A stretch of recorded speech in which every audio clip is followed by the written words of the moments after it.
From the studios of Farm Journal Broadcast, this is AgDay.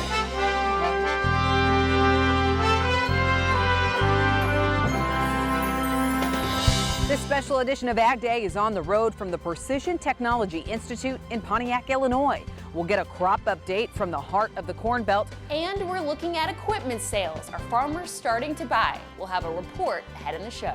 And can markets make a summer rally? Yeah, I think we really are. I mean, as you look at this, 8 feet tall and lush green. And a look at the future of machinery innovation. AgDay, sponsored by Precision Planting, provider of practical and effective precision ag technologies to help make farmers smarter every season. Learn more at precisionplanting.com. Good morning, I'm Tyne Morgan on the road and filling in for Clinton Griffiths. Well, today we're at Precision Planting's new 200-acre Precision Technology Institute. Now, this central Illinois location is a research and training facility for farmers and folks from really across the country. For the next several weeks, these fields will play host to farmers looking to see the latest in research and technology at the Precision Technology Institute here in Pontiac. It spans over 200 acres and will allow agronomic research to be done on precision ag technology in real farm conditions. Now, the goal is to help show and teach agriculturalists about the future of precision ag while showcasing the agronomic practices that can happen today to increase yields on the farm. As data and information marries computer and GPS guided equipment, the opportunity to dial in row-by-row prescriptions is on the rise. And farmers here say it's vital to managing the weather uncertainty they face each and every year. Trying to gather as much useful information as possible. I mean, we're all about return on investment. You know, we have to make money. If we're not going to make money, then there's no reason in doing something on the farm. So that's what we're trying to do, find what's going to make us the most money at the end of the day. Well, as farmers watch commodity prices fall, further U.S. tariffs may be put into place by the end of summer. The White House announced Tuesday it will assess 10% tariffs on another $200 billion in Chinese goods shipped into this country. The Chinese government vows to take firm and forceful measures against U.S. threats to expand tariff hikes. Now, a 2-month public comment period now opens. The tariffs could be implemented in late August. Meanwhile, we'll see if recently enacted tariffs will be reflected in the July supply and demand reports, which come out later today. Our partners at Pro Farmer will also be monitoring for changes to global grain production and ending stocks. As the list of countries imposing retaliatory measures on the president's steel and aluminum tariffs, the high tariff atmosphere seems to be the new normal for now, and it's having an impact on farmers on more than just commodity prices. It's also raising the price of metal used in everything on the farm, from grain bins to tractors. And it's the equipment piece that's causing some equipment manufacturers to become reluctant to price 2019 machines. Farm Journal Washington correspondent Jim Wiesmeyer says as some equipment makers are uncertain how the cost of tariffs will impact raw materials used to build the machines, the pricing of new equipment is now in question.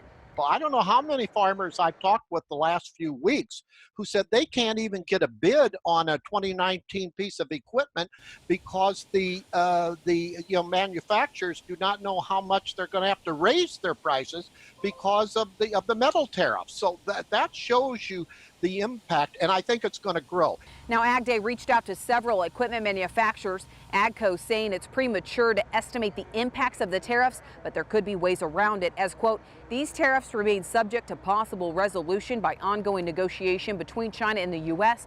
and are subject to exclusion requests and could be eliminated by approved sourcing alternatives the company may implement, end quote. John Deere declined to comment, but AgDay reached out to local John Deere dealers who say 2019 sprayer prices are up 5 to 6%, nearly double the average annual percentage price increase. And while all 2019 prices aren't rolled out at this point, local dealers say they do expect tractor prices to see a significant price increase for 2019.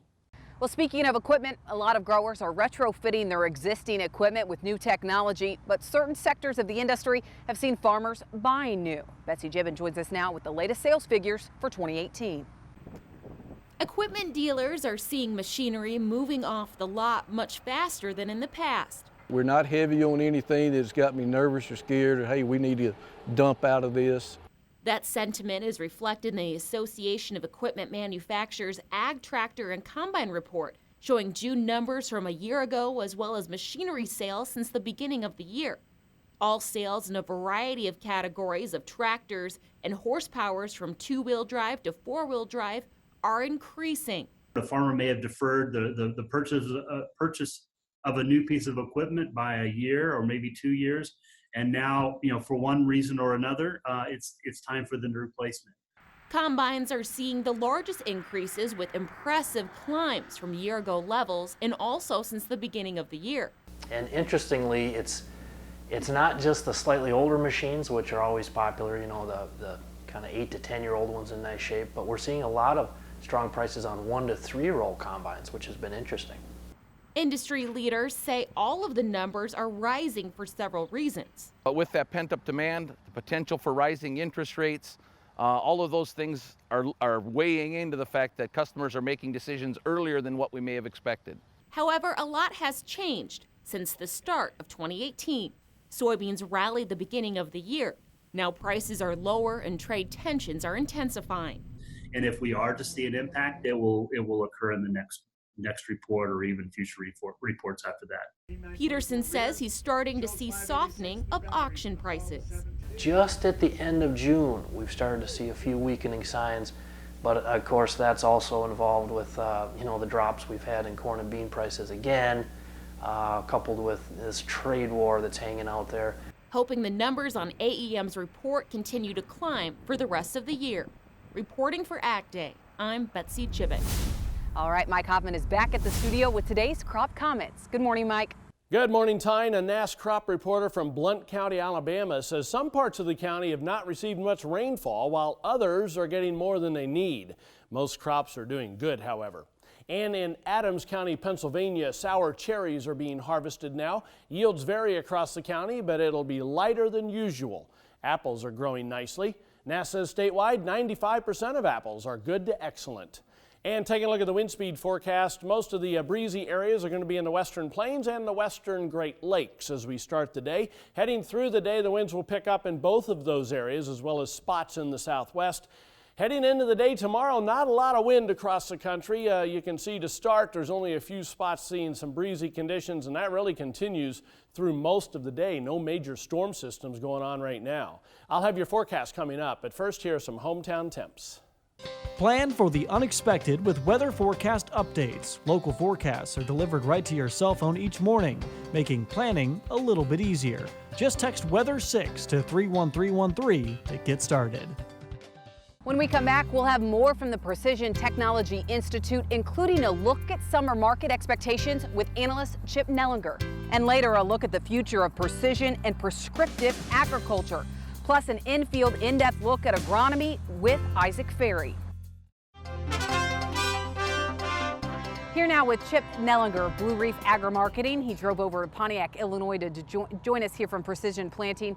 Chip, when we look out here, we've been talking about the heat, we've been talking about the humidity, we've been talking about the warm nights, but this corn crop looks really good. So are we running out of time for a weather scare when you look at the corn market? Yeah, I think we really are. I mean, as you look at this, 8 feet tall and lush green. So we are. Not that we can't still affect the yields, and these hot nights definitely will do that if that continues for the rest of July and into August. We can still affect the top end of the yield and grain fill.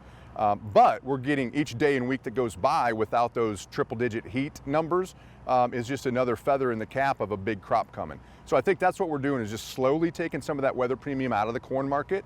There's some bright spots in that, though. It's likely that we're not going to be, because some of the fringe areas, what I call the fringe areas, are having more of a normal summer. The South, they didn't hardly hit 100 degrees last year. They're struggling with a lot of heat in some areas. So big picture, is it 180?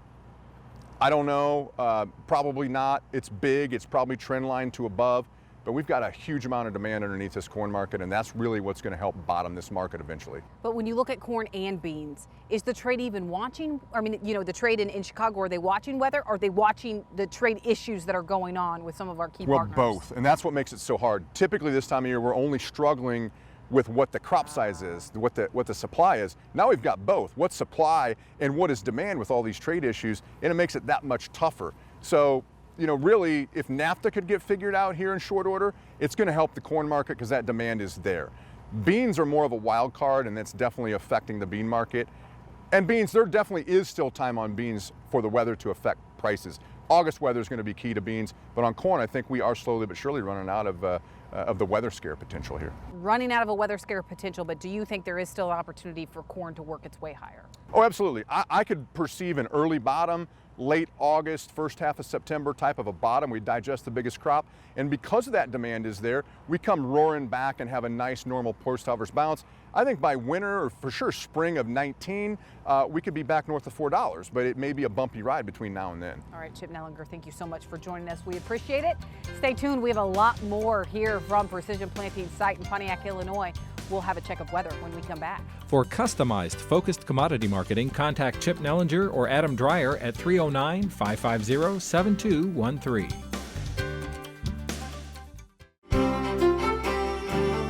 Welcome back. Well, there's been no shortage of heat, sunshine, or humidity in Illinois the past couple of weeks. But is there any relief in sight? Let's head back into the studio to check in with meteorologist Mike Hoffman. Mike? Thanks, Tyne. Not a lot going on across the country today. Now we do have the monsoonal moisture in the southwest. That's going to be typical for the next couple of months.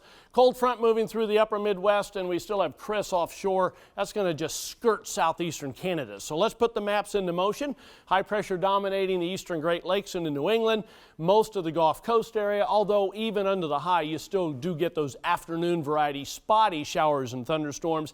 Decent amount of moisture along this front as it kind of waves across the northern plains into the central portions of the Rockies. Heading into the morning hours tomorrow, you can see that system along it still causing a few showers and thunderstorms from the northern Great Lakes back into eastern portions of Nebraska. And then heading through the afternoon tomorrow, we'll see more showers and thunderstorms kind of bubble up in places. Best chance, though, is going to be right along that front through the plain states. Precipitation estimate over the past 24 hours, you can see some amounts in the southwest as well as the southern Mississippi Valley. Adding in the next 36 hours, we're going to see some decent amounts right along that front wherever those heavier thunderstorms form from the Great Lakes back into Nebraska. The heat is on from Minneapolis southward with lots of highs in the 90s. Still kind of comfortably warm from the eastern Great Lakes into the northeast. Heading through tonight, staying muggy, central and southern plains and the southeast. And through the day tomorrow, the heat continues, but it gets cut back in the northern plains behind that slow-moving frontal system. Other than that, pretty hot from Missouri southward to the Gulf Coast. There's the jet stream, and you can see the ridge kind of comes back to the Great Lakes in the northeast. And the next trough is the one that really digs in, brings some cooler air to most of the Corn Belt, especially the eastern Corn Belt, as we head through next week. Ridge pops up out west. That's a look across the country. Now let's take a look at some local forecasts. First of all, Custer, South Dakota, partly sunny and cooler. Thunderstorm in some areas, high of 70. Winona, Mississippi, humid with a mix of sun and clouds, high 92. And Clarksburg, West Virginia, mostly sunny and pleasantly warm. Afternoon high around 84. Thanks, Mike. Well, when we come back here at Precision's Technology Institute, we'll head into these cornfields with agronomist Isaac Ferry for an agronomic update. And later, we'll talk to some of the leaders here at Precision Technology Institute about the future of smart technology.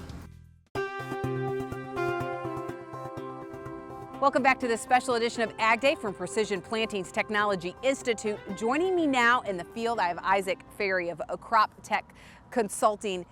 Isaac, right now, I've seen a lot of fields that have been pollinating, seeing a lot of tassels in the field, seeing a lot of silks. What do you want growers to know right now in this stage of the game? So definitely we're in the heat of pollination, definitely here in central Illinois. So we're encouraging our guys to make sure they're getting out in the field and check on that pollination so we don't end up with any surprises. And we can pull the ears off.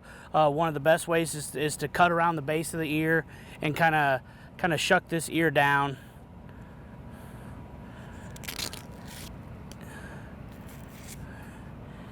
And then we can pull that husk off, and we can shake this down, and we realize that any of these silks that are still attached are not pollinated yet. So if we're checking pollination, we can tell how far along we are pollinated on the ear.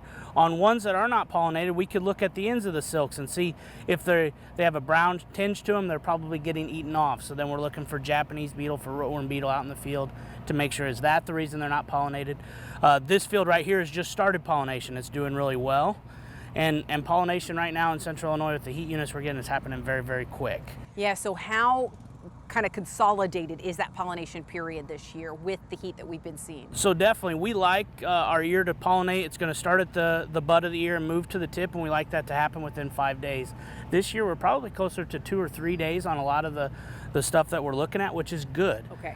We get outside of that 5-day window, and the development of the kernels on the tip are a lot further or not as nearly as developed as the ones on the butt. They're more likely to abort as we go into the later part of the season. You know, we've seen a lot of heat, we've seen a lot of humidity, we've seen some warm nights, but is that hindering pollination, or do you think it's been kind of prime pollination weather this year, Isaac? So definitely hot, dry temperatures or hot temperatures can negate or lessen the viability of the pollen itself. If we have a lot of humidity early in the morning and stuff like that, we can reduce the time that the pollen sacs are open and that we're having pollen drops. So that can be a problem. But from what we're seeing here in Central Illinois, we have not run into a lot of problems. All right, Isaac, thanks so much for joining us. We appreciate it. Well, what's in store for the future of precision technology? We'll take a look after the break. Welcome back. Well, when it comes to smart technology or precision technology, what's at growers' fingertips today? And then what's on the horizon? We head in these fields to find out. Stepping onto this 200-acre research farm, it's an experience unlike any other. We're understanding some of the problems we have in the field and then figuring out what's the solution for it. Jason Webster is the commercial agronomist for precision planting. He says the Precision Technology Institute isn't just focused on agronomy, but also the equipment available to help push planting to the next level. So what we've done on this Precision Technology Institute is brought all the agronomy in, but we've also brought the equipment and the technology so growers can get in the equipment, they can jump in that tractor, use that high-speed planter, actually plant corn out here on this farm and experience and understand what the technology can do. A try before you buy mentality that he thinks will open growers' eyes to how efficiency on the farm can advance even more. And it all happens in what Webster calls their sandbox, where growers can test out the toys to see if it can become a tool on their own farm. We've got a high-speed planter on a Fendt tractor, a Fendt 1000 series tractor, so guys can get in and actually plant corn 10, 12 mile an hour and experience what does it take to plant corn correctly at high speeds, what is the right downforce settings, things like that. And number one, can it do it? A lot of growers have never experienced high-speed planting, so now they get to do it for maybe the first time.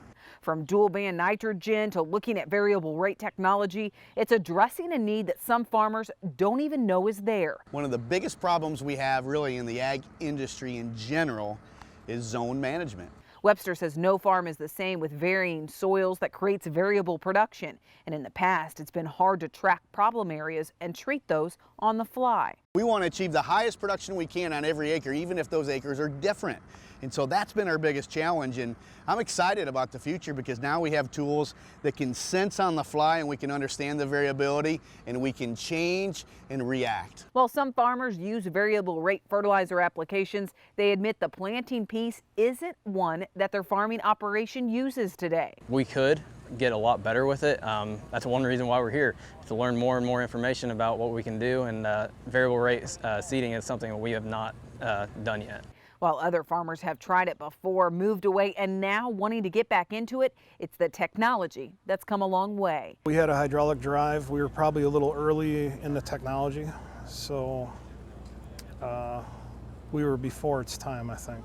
It's also that technology that's evolving even more every year. We've got sensors that can actually sense how good the soil is, how much organic matter do we have in the soil. Organic matter, what does that mean? How much water holding capacity we have, and really, what is the highest yield potential we can get in certain soils? Webster says satellite imagery is post-mortem, not allowing growers to make changes in real time. But sensors actually allow fields to predict and control potential trouble areas. But what's next when it comes to smart technology? Webster thinks autonomous could be the next wave, but not in the sense of driverless tractors. Right now, as we look at this corn behind me, I need equipment in the field telling me what's going on. I almost need a heartbeat monitor of this corn crop behind me. And I would love to have autonomous equipment that basically are moving in this field 24/7, giving me readings, telling me what's happening. So I can, number one, understand what's happening, know the problem's out there, but I can fix it. And it's unlocking the potential to help growers break through the yield ceilings that's taking agriculture to new heights. That's all the time we have this morning. Thank you so much for joining us for the special edition of Ag Day from the Precision Technology Institute in Pontiac, Illinois. I'm Tyne Morgan. Have a great day in farm country. Ag Day, sponsored by Precision Planting. Smarter every season. Learn more at precisionplanting.com or visit your local Precision Planting dealer.